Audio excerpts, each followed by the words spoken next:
So you bought a house and you're living in the house and you've been in the house about 6 months to a year and all of a sudden you have a job change and you have to move. Well, let's talk about what happens if you keep a primary residence for less than 2 years. What might be coming your way? So I'm Casey Jenkins with Oak Realty, and if you keep your primary residence for less than 2 years, so if you sell it 1 year and 364 days, instead of waiting that extra 2 days, you sell it at 364 days, you are going to be in for what's called capital gains tax.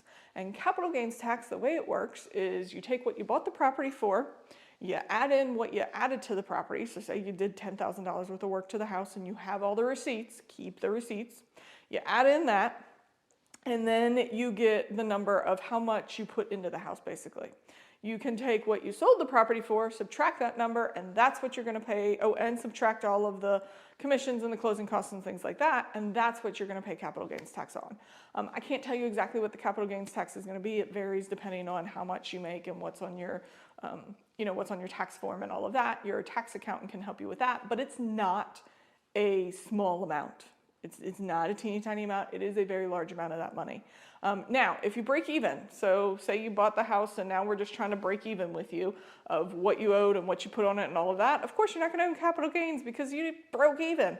If you sell your house and you have to bring money to the table, of course you're not going to own capital gains because you had to bring money to the table. You didn't make a profit on it. But if you sell your house, your primary residence, at less than 2 years of ownership, you will have to pay capital gains, and it will be short-term capital gains, so it will be a lot. So if you are thinking about moving less than 2 years, talk to an agent so we can get you with a tax guy if you don't have one, or a tax gal, and you can talk through what exactly is going to happen and what does that look like for you.